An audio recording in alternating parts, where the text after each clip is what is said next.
when Subasri called and said, "Will you speak with Shanta?" I didn't wait to be told anything else. I jumped up and I said, "Yes, of course." Shanta is one of my favorite people to speak with, and this is really an honor for me.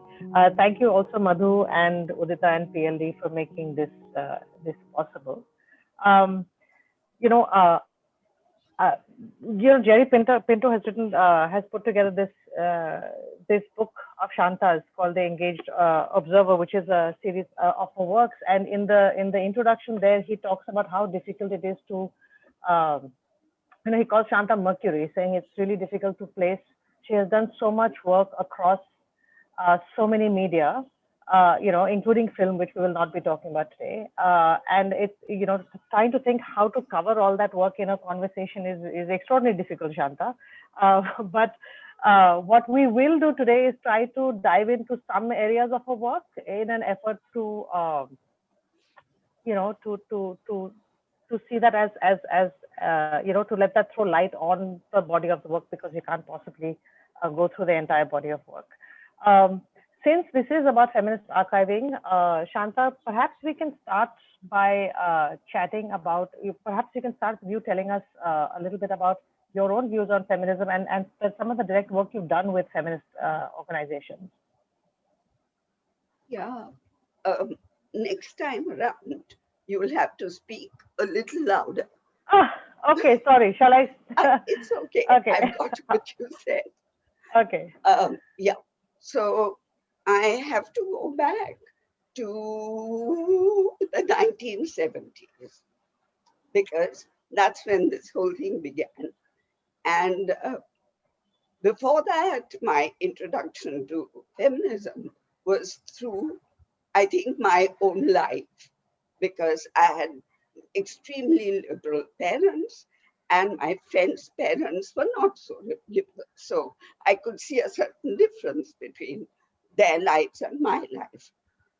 Then came Simone de Beauvoir, and then came Germaine Greer. These were my literary gurus in feminism. But in the 70s, a whole kind of murmur had started in Bombay. We were Bombay then. And there was a kind of idea in the air that we have to go in search of our selfhood. And discussions were taking place. People were coming together. It was all very informal. And then the Mathura rape happened. And that brought the entire movement into focus. And I found myself getting involved with the movement itself. And to begin with, it was Forum Against Rape, which then became Forum Against Oppression of Women. There was Stri Shakti Sangatana, there was Women's Center, and I wasn't actually part of any one specific group, but I was a kind of itinerant feminist. I did things with all groups. And I wrote a play, for instance, for Lalita Dhara's group. And I did posters for some other group. And by the late 80s or so, I became the feminist voice in the Times of India. I had an arts page to run. That was my fiefdom. So I could do pretty much what I wanted on that page. So a whole lot of stuff started coming in. And during Madhushri Datta's 3-day conference called Expressions, which brought artists and activists together, I was able to write about what was happening quite fully. So, through being a writer, I was certainly on the margins. I never got down onto the streets and marched, but I was a part of the support system. But those years were years of learning. That's where uh, me as an unconscious feminist, I became a conscious feminist then. I knew what I was doing, why I was doing it. But I wasn't, uh, I wasn't interested in the theory. I never was. I knew that women were fighting each other and, you know, generally uh, securing their own place in the movement. I never was interested because I was a practicing writer. And whatever I had internalized was bound to come out. So that, in brief, is my journey into feminism. So, Shanta, when you said 70s to the 80s was your learning phase, and Sorry, but you are very faint to me. Is there something okay, I need to do here? I can try and talk louder. Is this better? It's Is this? okay, but Huh. should I be fiddling with something here? Well, if your volume No, is but low, it's then okay. Carry on. yeah. Carry on. Okay. Okay. Is this? I'm going to try and use. Just tell me what volume works for you. Is this good? If I talk at this volume, is that better? Yes. Yes. Perfect. Okay, I'll do that. I'll do that. So, Shanta, you said 70s to the 80s was sort of your learning phase from where you went from being an unconscious feminist, a lot of which was just grounded in what you were lucky to have growing up, Yeah. to becoming a conscious feminist. That's also the time you wrote your first novel, Rita Wellinkar, and I was wondering, can we start from there? What triggered that novel? What went? How did that novel come about in that particular way? Um, it so happened that around that time, there were about 3 or 4 women in my circle, um, friends, close friends, and each one of them was having an extramarital affair. They were single, all of them. One was a divorcee, the others were single. The men were married, which created the problem, the big problem. So I was listening to these stories, and somewhere I thought that I had to address this question. I had to um, create a character who is going through a similar experience and let the novel unfold and tell me what the end of this kind of relationship would be. I was working organically. I didn't know what the end was. And I brought in 2 other women, and the woman is full of hope. Rita, the protagonist, full of hope because the man who is much older kind of keeps leading her to hope that one day they will marry. And the time, of course, never comes. There is always his family who they don't uh, consciously stand in the way, but he thinks it's his duty to be with them rather than with her. And then she goes through a nervous breakdown, comes out of it, talks to her friend, talks to her sister, and all 3 of them find a certain kind of answer to each of their problems, whatever they are. And and then since towards the end of the book, the three are together. Uh, One of them comes in with a whole lot of flowers, flower gardens. And suddenly I thought, here is a room and fragrant with these flowers, three women who have kind of groped their way towards solutions to their problems. And one of them loves dancing. So, what a wonderful meeting this is. So they string up the flowers and they let themselves go. The funny thing is, I was happy with this end. Funny thing is that the first publisher to whom I went sent it to another man for review.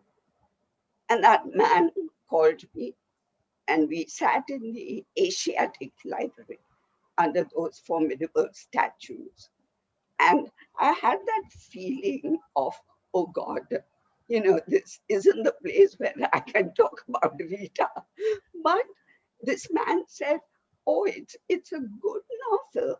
It's an okay novel. But that optimistic ending, why is there hope? So I said, because I have never felt like a victim. I've just brought three women out of that problem, and a kind of a new future awaits them. So what do you want them to do? Sit and cry? So of course that publisher didn't publish my book. Another did. So that's fine. Not a problem. So that was, but Rita also told me another story about feminism. It came out, look, I'm bad on dates, but I think it came out towards the end of the 80s. And there was total silence from my feminist friends, complete like a sepulcher. And I wasn't sure, have they read the novel or not? Do they not like it? Why aren't they telling me that they didn't like it? What are their problems? No, there was just, as I said, silence. And funny, a couple of men said to me, you're a woman who's created credible male characters. So I said, well, thank you. Anyway, later, as and the novel lived on the shelves. And then I kept getting letters. One came from some out of the way taluka town. And a man said, I'm teaching your novel to my students. And they're all farmers and stuff like that. And I don't know how to explain some things to them in this novel. But slowly, he said, they're catching on. And it's an eye-opener for them. I said, cheers. Someone thinks something is open their eyes, not bad. And so it went on. And suddenly I found that it was being set in universities as a feminist text. So I'd say I was ahead of the time. I had moved on from the big icon, Nora of Doll's House, who does this extremely sensational thing of walking out on her husband, banging the door in his face. Now, of course, women, ordinary women, don't do that. It takes them time, and they want, like, they want their men with them. So they don't necessarily walk out. But that was what feminists were supposed to do, as far as I could see. And Rita did, but quietly, gradually, quietly, coming to know who she is as Rita and as a woman. So, as I said, the world caught up. So Shanta, I was wondering, there's if we can read, can you hear me? If we can read from the excerpt from Rita Weddingcard, because there are some, it's fascinating for me to read that, because there are some excerpts, some themes that are in there that also for me speak very strongly to the way perhaps feminism comes into your work and writing. So would you be happy to read? Not happy, but I'll read. Okay. Okay. This is towards the end, the critical point where her her partner has to face the fact that actually, practically, nothing now stands between him and her being together. Rita has never actually asked him to marry her. She just wants an open relationship. That's all she's asking. So, yeah.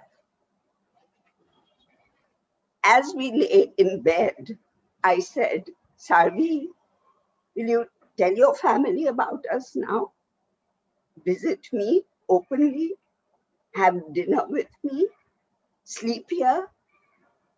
Amar's wedding is over. Nobody's future is going to be ruined by our loves.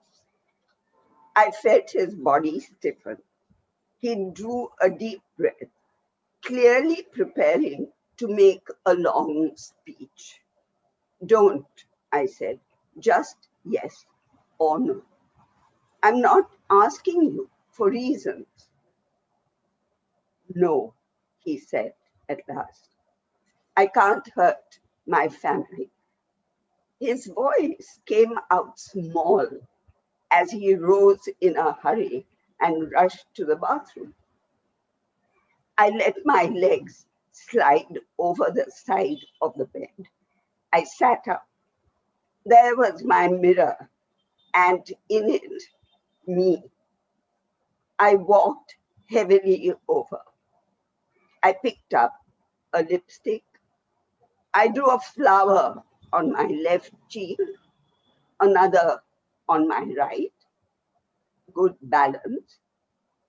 Flowers around my nipples, around my navel, one between my eyebrows, where the Kundalini's head is supposed to be.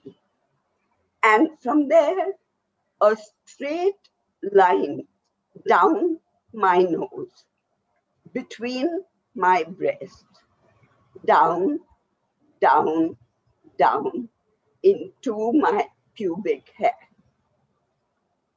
All roads lead to the cunt, I heard myself mutter. I like the sound of that. All bloody roads lead to the bloody cunt. That sounded even better. All bloody roads, I sang out aloud, lead to the bloody cunt. I started to laugh. I heard myself laugh, laugh, laugh. And then I heard a scream. Was that me? I don't know. I felt Sarvi's hands on me. He was dragging me to the bathroom. He was scrubbing my face. He half carried me to bed. And then I woke to sounds of voices, to Sarvi's face hovering over me, and a bandaged hand. Why? What had I done when I didn't know what I was doing? I had to know. Before all else, I needed to know that. Thank you, Shanta. Um, here you talked earlier about how when you first first started getting associated with feminist organizations, about how in the 70s a lot of the conversation was about coming to selfhood. Yeah. Here in this novel, Anita Verinkar, you've got her going through this. In fact, this excerpt actually, for me, talks about an invisibility which she doesn't want. Right? She wants her life to be open, not Yes. and to own her life. And then you've written The Fair One, which is about Iram Sharmila. And in Iram Sharmila, it's really interesting because she is already a public figure, and there are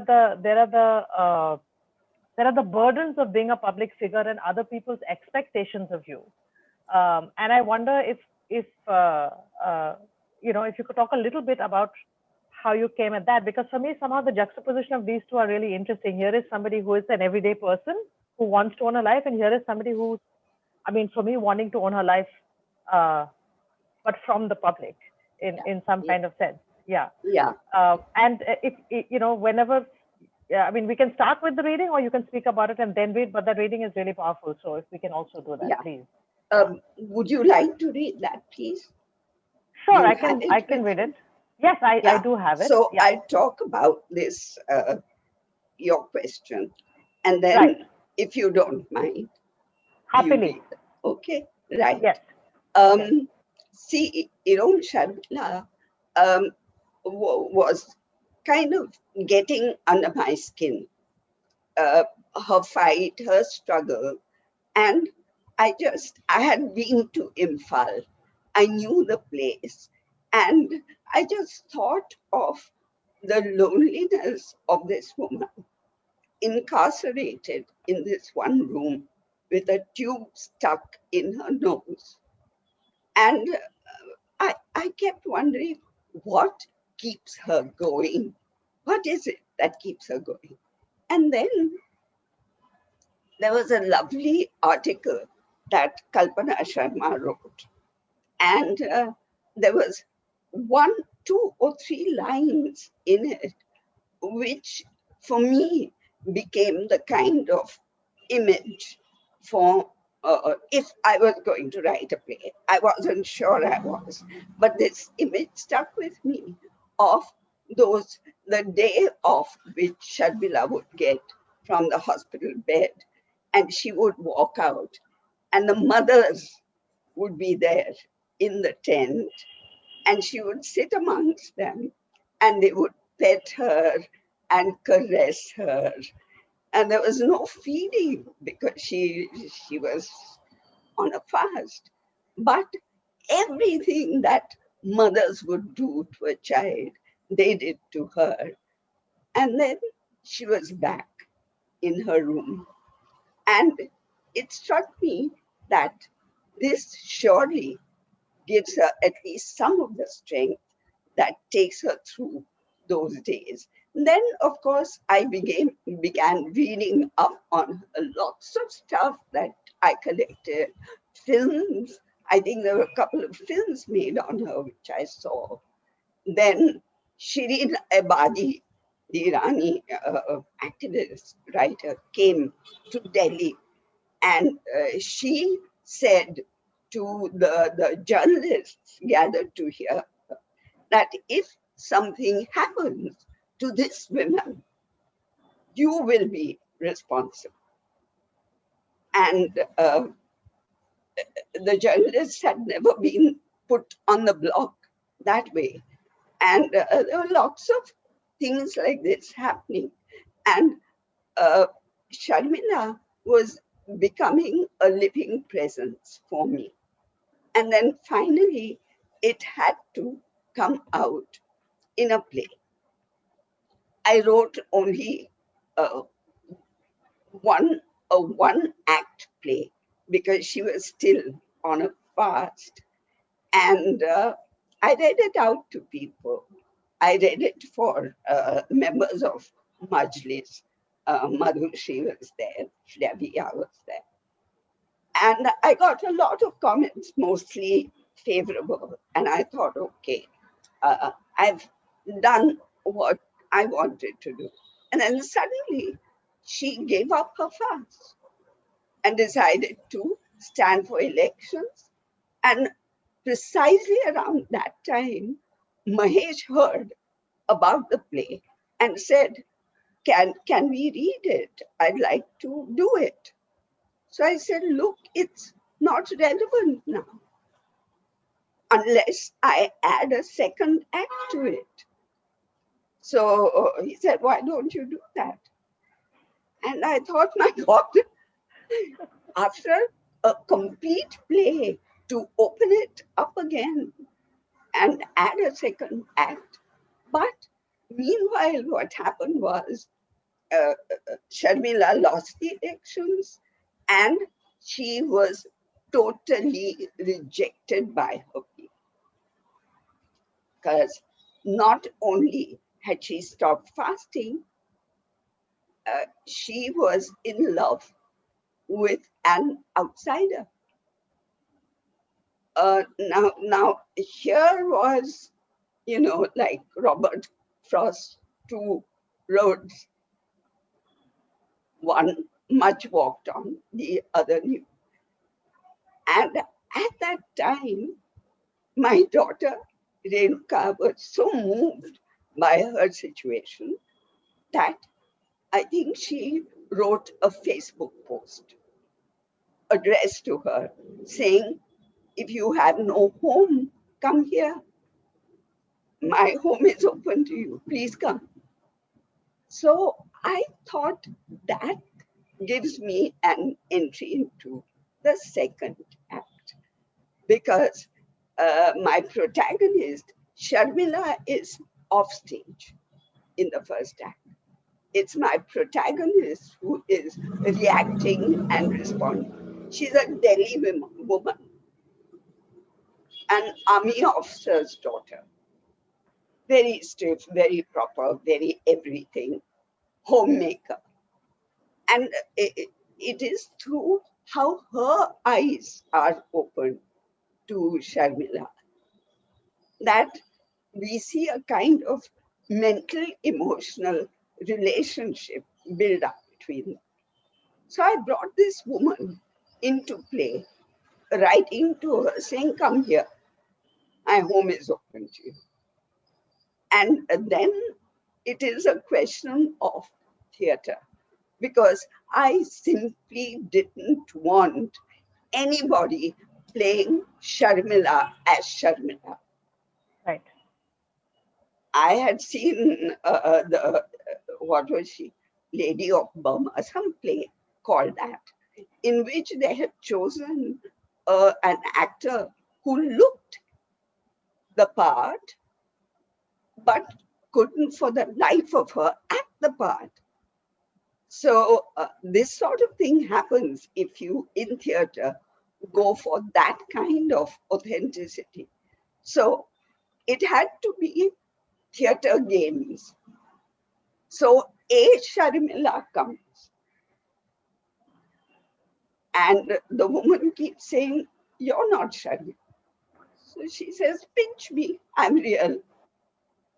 So then she says, okay, don't believe in me. You like theater? Let's do theater. Where true is false and false is true. Yeah.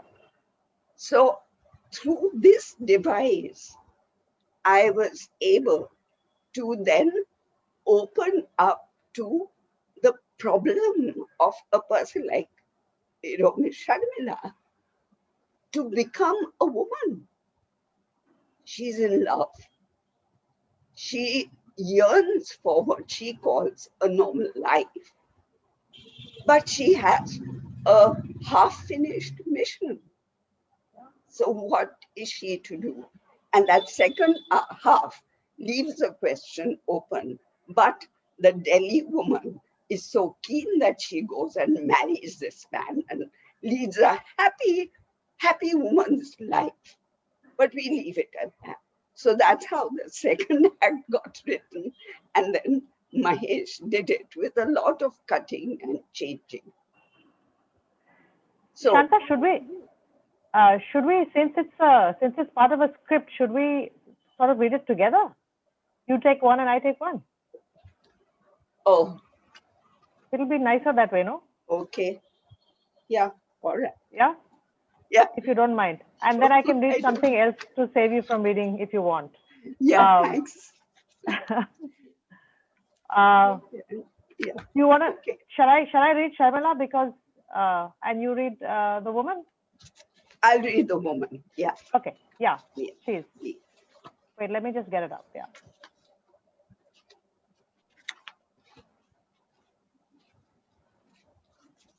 I'll start. Yes. Start with the woman. You've said you want to live a normal woman's life. So I wonder what that is. My sister Sheila will say a normal woman's life isn't worth living, particularly not in India. Stop it. You are confusing me. 1 minute you are all for my marrying. Sorry. 1 minute you are all for my marrying. The next you're saying the opposite. You're talking to me like I talk to myself. I don't want to listen to you. I'm leaving. From here, I go on alone to think. Face up to it, Sharmila. You know you're going to marry. You've already said so. You've said you don't care what your people think. They have no business to interfere with your private life. And I agree, you're right. Absolutely right. So why can't you say to me what you have said to the newspapers? Because, you stupid woman, newspapers don't understand doubt. They don't respect it. They have no sympathy for those who doubt. Not even women journalists do. They want yes or no answers. I give them yes or no answers just to get them off my back. I don't want to get you off my back. I want you to understand that I have doubts. There's a huge conflict going on inside me. I'm in love, yes. And I have a mission, yes. And I want to honor both. Life in the hospital was simple. You were in the hands of the police. You lay in bed with a tube in your nose and the world applauded your fight. They called you Iron Woman. Outside the hospital, I am free. But freedom means choices. Choices make freedom difficult. You want to make the right choice. If you slip up, there's no one you can point a finger at and say it's their fault. Do you understand? Do you get me? Yes, I do. Do you know now why I need to be alone to think? Yes, I do.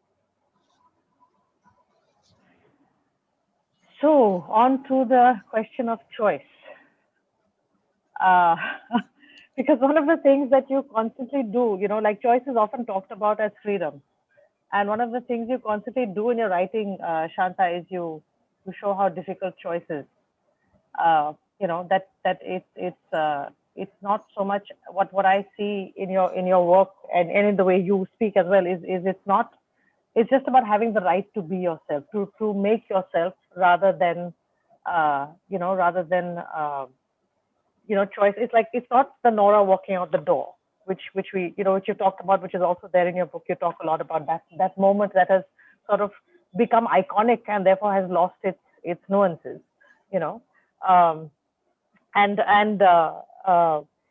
with your in your memoir, Shanta, One Foot on the Ground, which it was just such a delight to read. So much of all of these things have been came in there, but and I wanted to connect to Rita Velekar because for me the fact, especially that passage that you read out, the focus on the body that you brought up, and I found myself naively thinking, and please excuse my ignorance, but I found myself thinking, wow, she wrote that then. I mean, and she wrote it in Marathi and later on in English. And I was really fascinated, and we can have a whole conversation about that, but we don't have the time for that in this conversation. But I was fascinated with what would the reception have been to something like that. And then you bring out this memoir, which is entirely from the point of view, of your body. But also for me, what was very important for me personally reading it was sort of this clear-eyed looking at your own life as things that happened and choices that you made, and this refusal of victimhood. Even though things that happen are because you're gendered, it's because you're a woman. There are certain things that will happen to you that will not happen to men, right? And of course, there's certain things that will happen to you because of your class and where you come from, all of that stuff, and that's there in the book. But it's almost like the choices that you're looking at choice as a moment to moment way of sort of, I don't know, creating your life. Maybe that's the word I should use. But also what I loved, and this is the segue that I would like to make, also what I loved is your absolutely wicked sense of humor. And anyone who's spent time with you, and I've had the privilege of spending time with you with GPD and Ram Baba, to also have a wicked sense of humor. And I cannot tell you, for me, that was like, whoa. So so I was wondering if we could move on to your memoir, and talk a little bit about it, and also read that excerpt, which you sort of turned the lens in a very beautiful way, which we'll come to. But if I could ask you, why the choice to write from the point of view of the body, and maybe you can talk a little bit about how you view your life and the notion of choice in that. I've talked to you from what I read, Yeah. See, I have to bring the culprit out first. The culprit is Jerry Pinto. Never in my life would I have written about myself. My 25 years of column writing, the pronoun I must have appeared in my columns half a dozen times. So for me, as a writer, other people were important. I was fascinated by their lives. I wasn't fascinated by mine at all. I mean, I was living, things were happening, I was making my choices, but fine, no, everyone does that. So I was fobbing him off, but a lot of people who've met Jerry know that fobbing off is not something you can do. And he happens to live within 15 minutes walking distance of my house, which makes nagging extremely easy.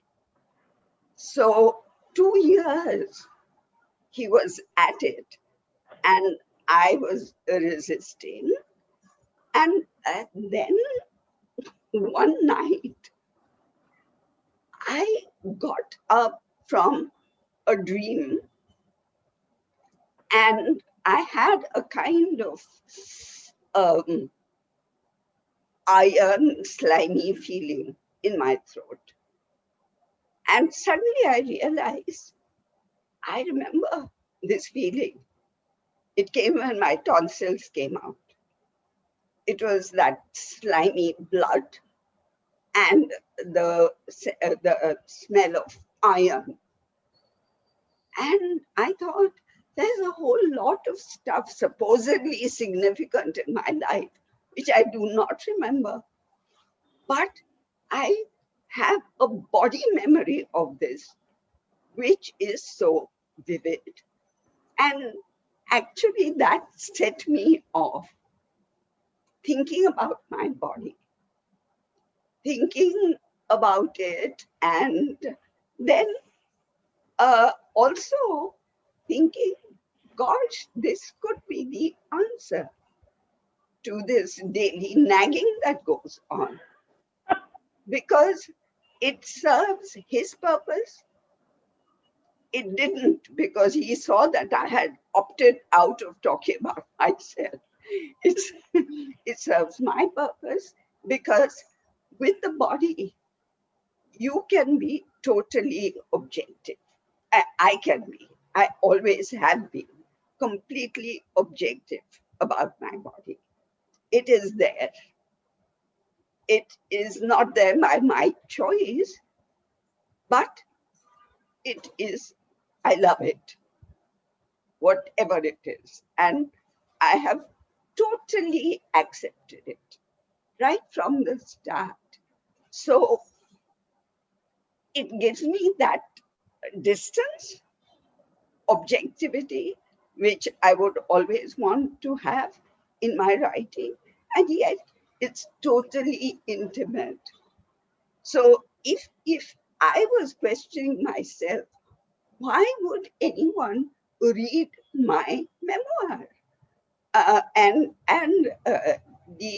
because always the question was like, I've not climbed mountains, I haven't swum the channel or whatever else people do and write about, but I am unique in my body.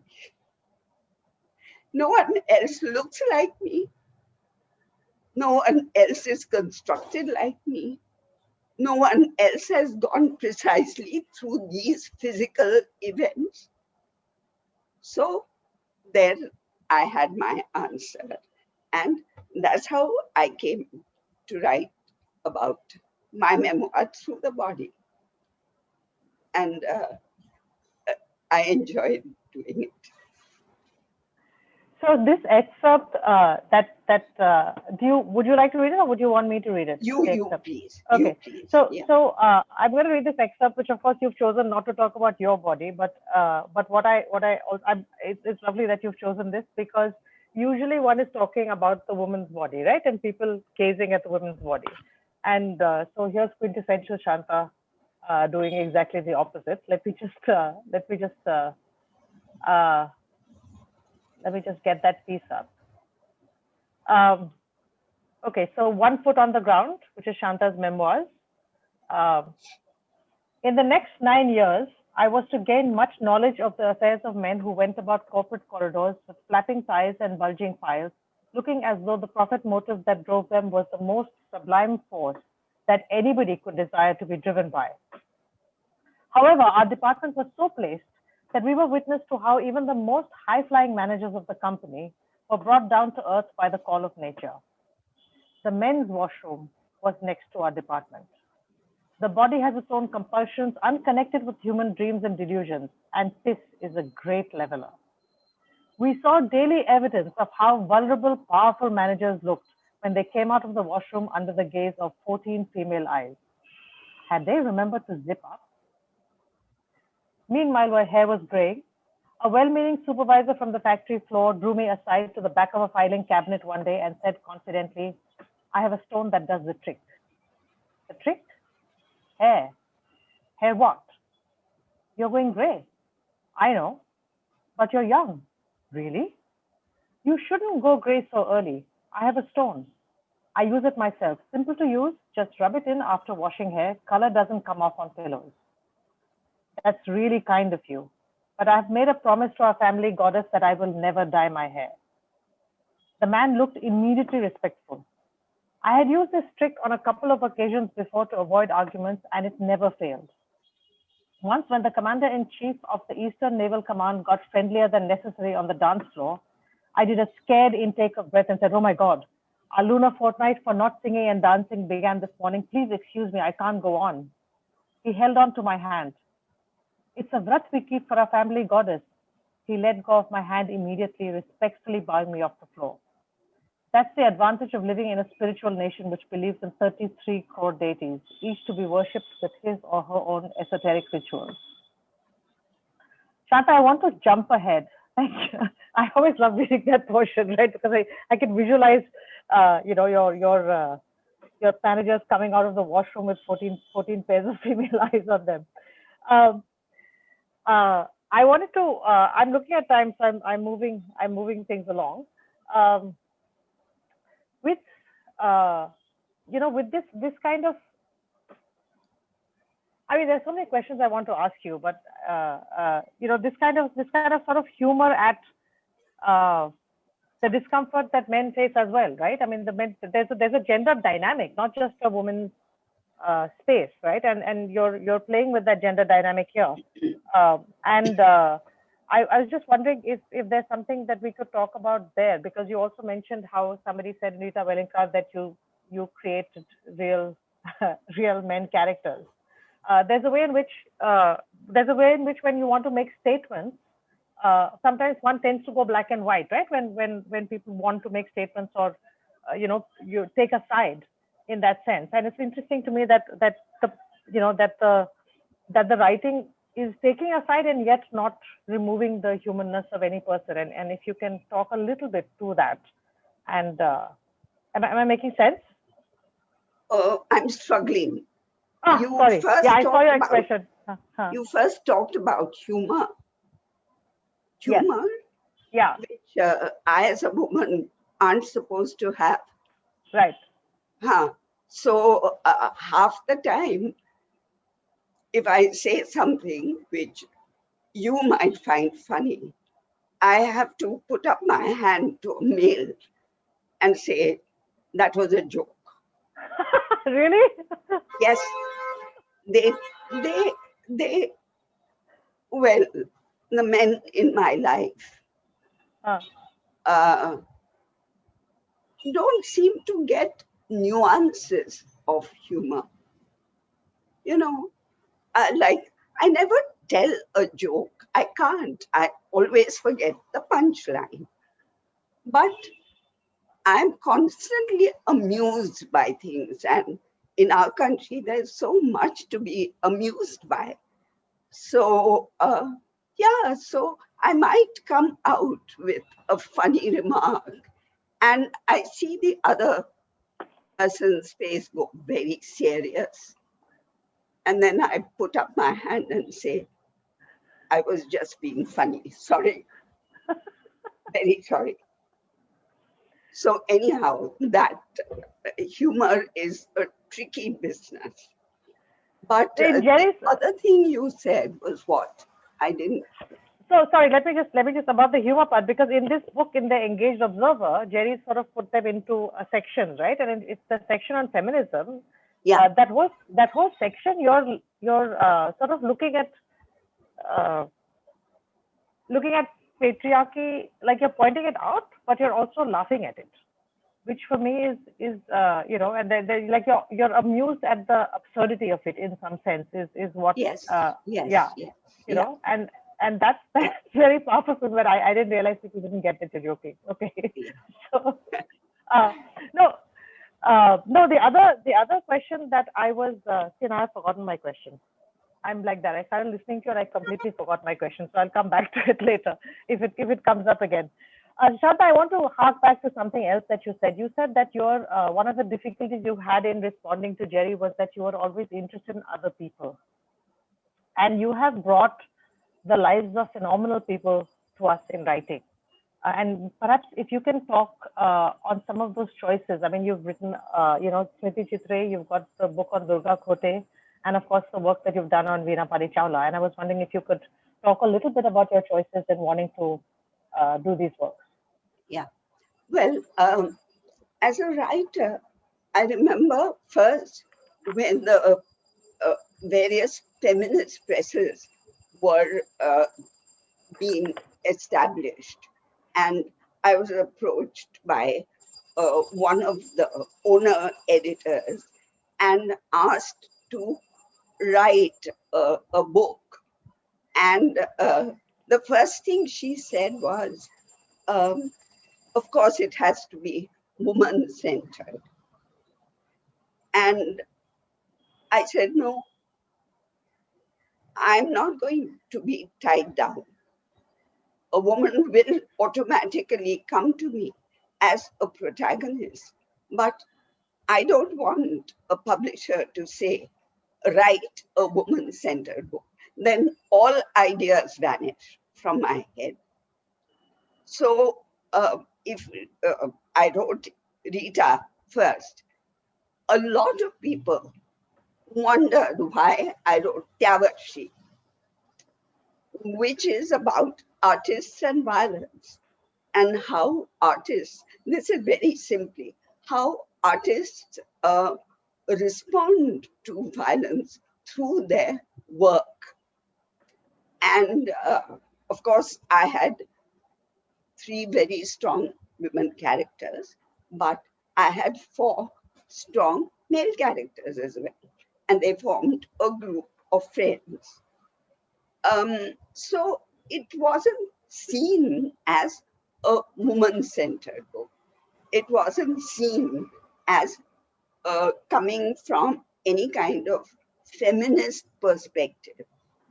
But you look at the women, and I don't think anyone but a feminist would have created those women as they are.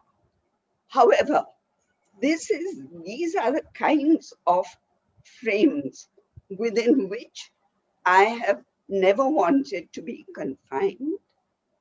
But choosing to translate, that has always been my choice, because no publisher ever comes to you and says, please translate this, that, or the other. Translators are like, little mice. I went to London to see the Queen, that kind of thing. So the Queen or King lords it over you, and you try and nibble into their work and recreate something that they have created. Anyway, so one way or the other, if I wanted to translate, I was so happy to be able to choose what I translated. And there, of course, I was drawn to women's autobiographies. That's how Durga Khode came up. That's how Smriti Chitre, which I call my magnum opus, came up. These were ideas that I had cherished over the years. And then I found the time that I could devote to them, and quickly did them, all labors of love. Similarly, with Veena Pani, she was supposed to be one of three subjects that I was going to write monographs on. The other two, one was Usha Ganguly, and the other was, what's her name? Neelam Singh Chaudhary. Yeah. Each one of them, they were contemporaries, and through their work, they were addressing the politics of the time, the aesthetics of the time, which was patriarchal aesthetics. So writing about them was a liberating thing for me. I began with Veena Pani, but I was doing this under my own steam. I wasn't funded. I didn't know how to ask for funds. So I just gave up on myself. And 5 years it took me to write about Veena Pani's work. And by then, I had actually come to the end of my energy for that kind of work, because her work is so immense that this thing couldn't have been a monograph. It became a full-size book. So unfortunately, the other two I haven't written about, but they were my choice. So yeah, that. Yeah, I wish. Have Yeah, I because said what I no, absolutely. I'm just thinking how I wish that the other two books had also been written, especially because they were, in some sense, the first women. I mean, theater, theater is one of your big loves and one of my big loves, right? But theater is also has been such a very male-dominated space, Yes. and those three women were women who today it's changing, but so at that time they were really Yes. people who made an I mean, I think it's amazing the few women who And actually the broke through at that time. most importantly, all of them held a group together. Yeah. And I know the tensions that Usha as well, to some extent, Veena Pani also had to deal with where male actors were concerned. It was huge what they were doing. And somehow coming on top of that and continuing to be creative, taking these men along with them, that for me was an eye opener. And I'm Subasri, do we have a little more time, or should I open it out?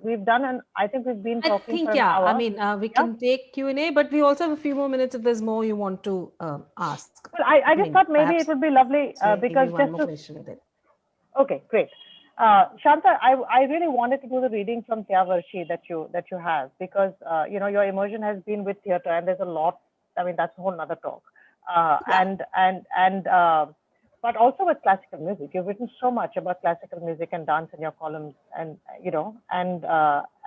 like we say, these are spaces we love, but they've also been incredibly patriarchal spaces and feudal spaces. Could I ask you to do that reading from Tyavarshi? Just to, she's looking unhappy. Please, we can close with that reading and then go on to. Your voice is so much better, Sameera. Okay. Come on. Okay, but I'll do the reading, but if you can talk a little bit about classical music, and if you can talk a little bit about your relationship. Let me do it after you read. Right. Okay, I'll do that. Yeah. So I'm going to read from Shanta's Tyavarshi in translation, called Crowfall in translation. Give me a second.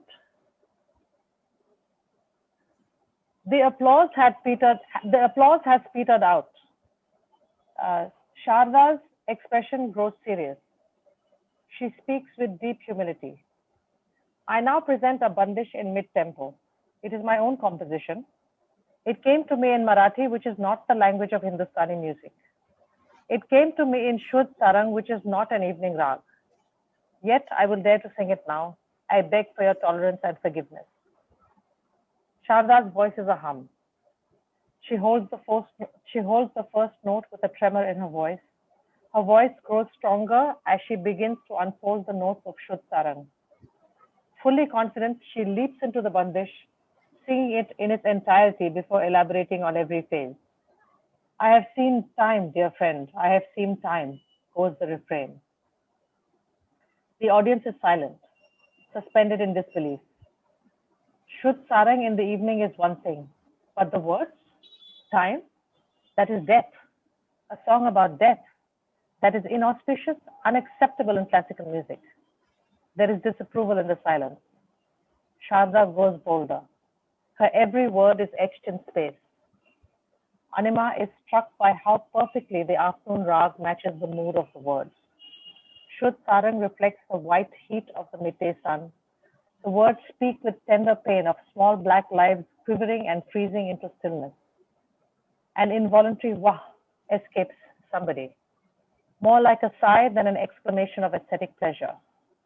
Then, even as the audience is still struggling to find the balance between habit and acceptance of the new, Sharda ends her experiment with a graceful downsweep of notes and launches directly into a Bhairavi tappa. No embouchure, she says impishly, and the audience relaxes. Over to you, Shanta. So this whole thing is framed once again by patriarchy. All the composers forever were males, and they wrote about women missing their lovers, of the Sas Nanad keeping their eyes on her movements, and then the fact that she feels alone in the monsoon because her man is away. And daily we were seeing women living alone while their men were in Dubai or they were in the merchant navy, whatever else, dealing with life. Strong women. homemakers. But here, these men were all in this romantic bubble of how, and they would obviously put themselves in the place of those lovers that this woman was missing. So the whole thing is framed that way. And later, of course, Shanta is thoroughly castigated by her guru.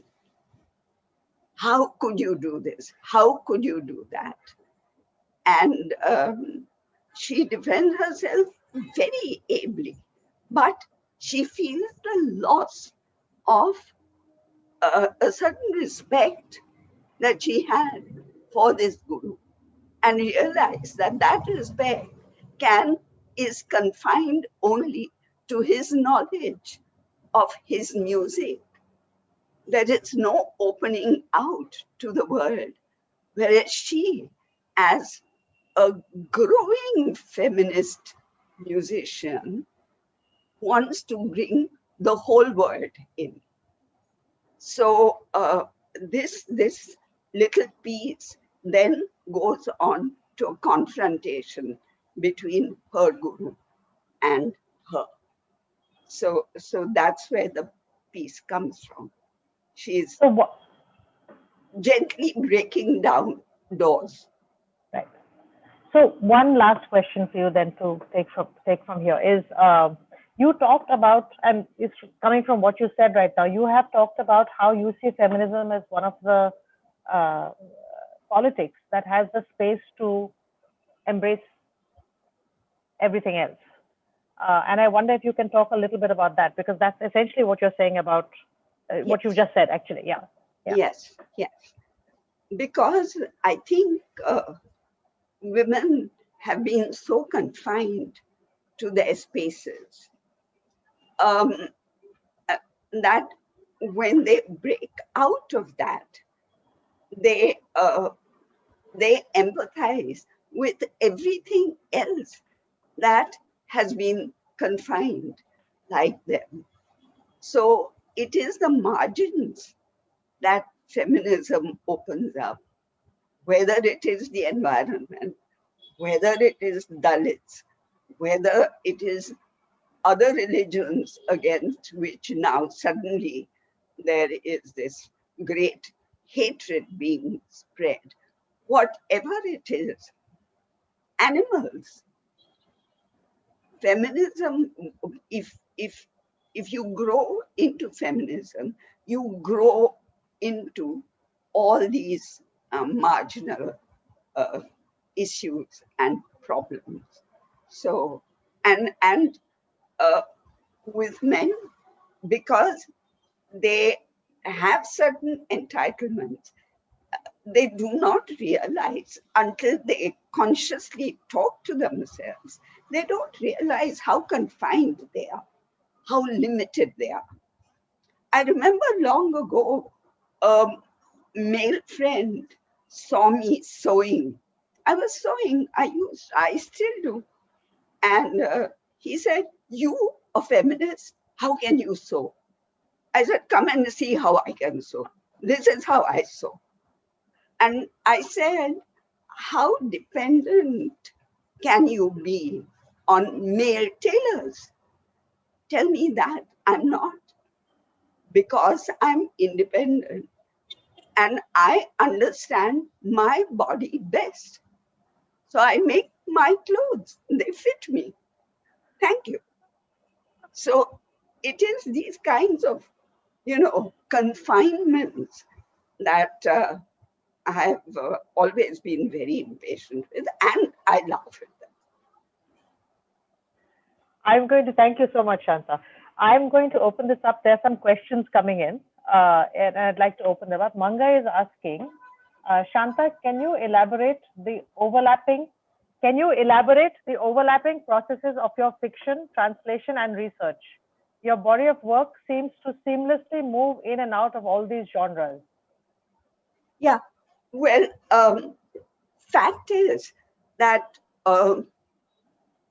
since I began with journalism, and then I was often called upon to contribute stories. Magazines used to carry short fiction back then. Uh, so I, I wrote short stories. I saw that I could do them at a certain, and as far as translation goes, that was a mission that my mother gave me.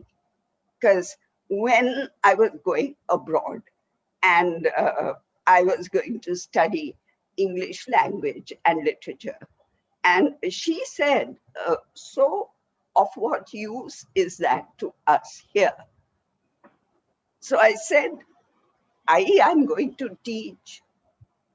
So there'll be many more people who will know what I know. She said, that sounds very incestuous to me. You have to do something else. There is so much good literature written in Marathi. And you have the skill of this other world language. So why don't you translate our best literature into English? And actually, that's how I got this idea. And that's why I jumped at it when Godutai Parulekar, who was working with the Wadlis in Dahnu and that area, I had written her autobiography. And I was very close to the Wadlis because they were part of my environment at my mother's place in Dahnu. So I said, yeah, I'll do it. And that was the first major translation I did. For me, it was a woman speaking, and of course, a leftist woman speaking. So after that, um, I responded. I didn't choose to do, but I responded to requests that came for translation. So that was one part of my writing work. Short fiction was another part. Journalism I had started with, and then I pushed myself to write the first novel. And of course, I was part of uh, the theater scene with Satyadev Dubey as a friend who could walk into my house anytime, any day, and say, "Yaar, omelette karo, yaar." And he would have his omelette. So, with that, it was hard not to be part of theater. And theater had always been a love with me. And if you love theater at some point, and if you're a writer, at some point you want to write a play. And so I wrote 3 or 4 plays, 5 plays altogether. So it's not so difficult if you are a writer, which is the broad thing. If you become a novelist, I know, for instance, Tendulkar, Vijay Tendulkar, who was a playwright, who couldn't write a novel to save his life. He wrote 2 novels, and both of them failed. So I guess there are people who do just the one thing. I found that I could do more than one, so I did. Did you have to consciously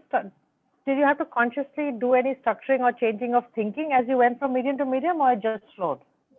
No, it just comes. I mean, Okay. see, an idea comes to you as a short story, as a play, as a novel. Okay. And then you write in that form. It, so you don't have to consciously say to yourself, now I have this idea, now what shall I do with it? Shall I write a story or a novel or a play? No, it comes complete in itself with the form in which it will be written.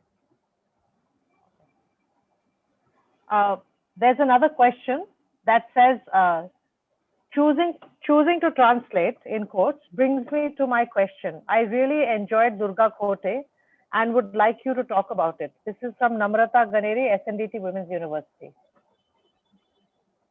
Durga Kote, actually, as I said earlier, I had this arts page in the Times of India. And one of the things I was doing was to bring women's writing into it one way or the other. And Durga Kote's autobiography had recently come out. And I thought I would carry a translation of one chapter, which I did myself, and put it on my page because it was a culture page, an arts page. And she was talking about theater and cinema. So it fitted perfectly. Once I had done that, Durga Kote's son, Bakul Kote, got after me. He said, "That was a wonderful translation. Please do the whole book." I said, I can no longer do translations on a speculative basis. I don't have that kind of time. Earlier I had, and I had 2 or 3 wonderful things lying with me unpublished. So I said, I'll tell you who to go to, but you get a publisher and I would be very happy to translate. OUP came on board and that's how I translated. But it began with one chapter I did for the arts page. There is another question. I don't have a name here. What was the difference in your own life? What was the difference in your own life of moving from being an unconscious feminist to being a conscious feminist, and the reflection of this in your work? I don't think that I don't think it made a difference as such, either to my life or to my writing, because even if one was an unconscious feminist, one was a feminist. So everything that I ever wrote was written with this internalized idea of who I was as a woman and what was the world like towards me. This idea was very clear. So it's just that things got a little more formalized in my head through those years of discussions and readings, etc. But if you go back to Rita and the novel which I'm working on right now, it is the same voice, exactly the same voice. So it didn't change anything. Shanta, there is a question from Mangai again. Mangai, would you like to ask that question yourself? I think I can, if you're willing to, I think I can give you the that learning things. Yeah, Mangai, if you'd like to ask the question yourself, I've given you the right. I've given you the right to talk, Mangai. Wow. I love it. Shanta, so lovely hearing you. Sorry, who is this? Mangai. This is Mangai. Hi. Okay. Yeah. I just want your comments on censorship today. You know, especially in the light of your play, Sex, Morality and Censorship. Okay. Today, well, the main difference between then and now, I'd say in brief, is that in the 70s and 80s, when people like Tendulkar and Elkunchwar were writing plays which had censor problems, those people stood up to the censor. There were arguments, there were legal cases. The play Sex Morality is about the legal case that Tendulkar and his producer had to fight for Sakharam Binder. Amol Palekar had once come and asked for a translation for the next day.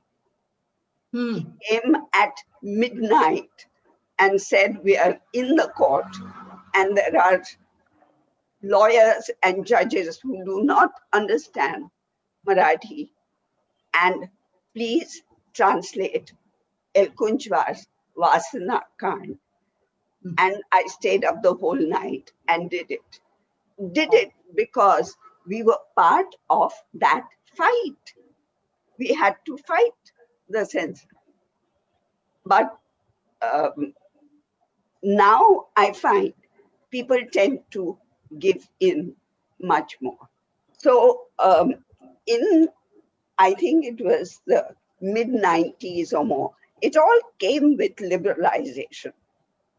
This attitude of, not really taking on a fight. So there was this play which a group in Pune did, and it was called Hanuman Ani Champagne. Maruti Ani Champagne. Maruti Ani Champagne. It became that afterwards. Maruti Ani Champagne. Then it became Makad Ani or some such thing. And there was a huge hoo-ha about it from the right. And here in Bombay, all of us were up in arms and there were meetings and we were passing resolutions and all sorts of things. And in the middle of this, the director producer had gone and changed the name. So what exactly were we fighting for? Censor has always been the same. Censorship has not changed. It hasn't become more liberal or more restricted. But people have changed. I think artists have changed. So not too many fights are fought anymore. Have I answered your question, Mangai? Yeah. Sure? You sound unsure. Yeah, I mean, because I have those differences, because the fact that there is so much of probably self-censorship in artists,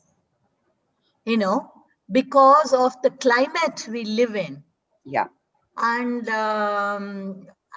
therefore probably mutual distrust and the lack of solidarity, probably. I'm just thinking, instead of saying that there is no difference whether the artists are not fighting, I would put it as, because the pressures are becoming more complex. Yep. So it's also kind of blocking our way to come together. True. That is true. That is true. Thank you, Mangai.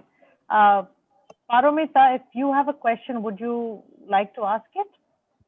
Paramita Vora? Sure, I can. I mean, I typed it in. But hello, everybody, and it's exciting to listen to Shanta and Sameera talking.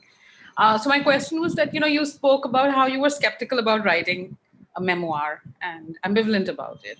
But after you've done it and the book has been out, I was wondering how, especially younger women, have responded, because I know that many women I know of my age and younger responded with excitement and warmth to the book.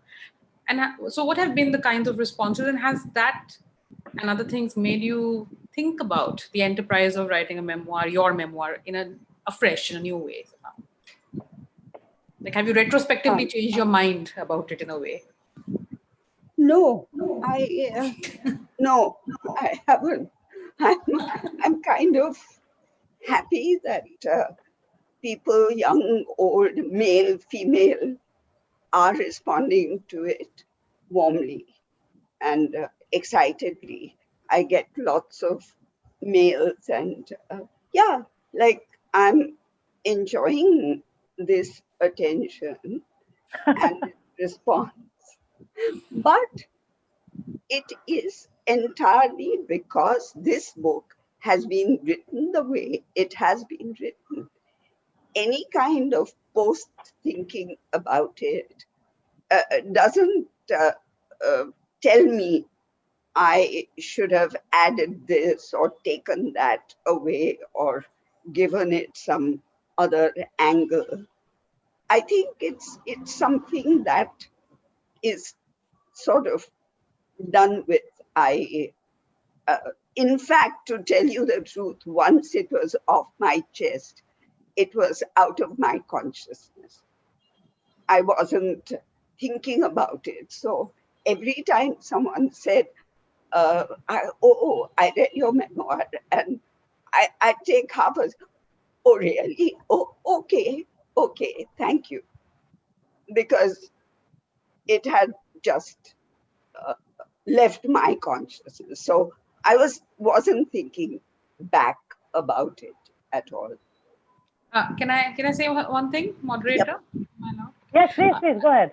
Yeah. Actually, I didn't mean about the way that you'd written the book, but I felt that when you spoke about how writing about these other women whose lives you wrote of was liberating for you, I think similarly, there are so few accounts of the lives that women have led, whether not necessarily monumental lives in terms of climbing Mount Everest, but just the lives of women are so little present in our Yes. world Yes. that it is actually exciting, liberating, and a great relief to read the account of your life.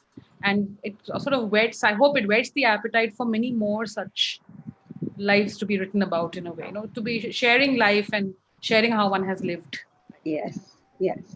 I have the novel that I'm writing now is actually story upon story upon story, all about women and how I am enjoying myself. Because I have met so many women from all strata of life. And suddenly, when the idea for this novel came to me, and I thought, gosh, this is a hold all for all the stories I have experienced. So, yes, there are going to be lots of wonderful, ordinary women in this novel of mine.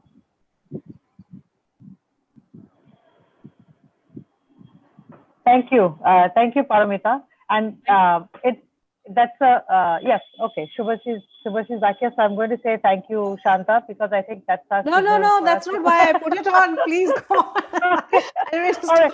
No, I was, Paramita, I have to thank you because you've given me the perfect, Shanta's response to you gives the perfect segue, because the only thing I did want Shanta to talk to us a little bit about, if she was willing, is what she's working on right now. And then we can close with that. But if you feel you've said enough, that's fine too. Look, I'm an open book about a whole lot of things. But when I'm working on a novel, right, I am so closed. I mean, what I have said just now, I haven't said to anybody at all. Okay? So we will wait for that. We will wait for that novel to come out. More out of me, because novels change. 5 years ago, when I started with this idea, I spoke to Veena Pani, and at the time, it was going to be a train journey. And there's no train in my novel now. And it has gone through about 4 starts and restarts and restarts, and not having a stretch of time which I require for novels. All those things have been pushed back. And when you come to a novel, a new that old idea doesn't work. A whole lot of other ideas have come in.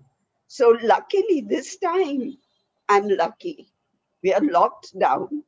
Nothing else is happening in life. I have all the time in the world. So this one stays. There'll not be another start to this novel. This I'm seeing to its end. But I'm not going to talk about it. Okay, thank you. We'll not ask you that. I think we can close with that now, Shanta. Thank you so very, very much. And Subasri, I'll just hand it Yes. over to you. Back to you. Yeah, I mean, I must say, I put the video on because this is a conversation that has filled me physically with pleasure. Thank you both, and I feel like that's such a rare thing in these times, and feels like a breath of fresh air. So thank you so much, Shanta, and thank you, Sameera, for this. I mean, I felt like it was like a personal, quote unquote, masterclass for me.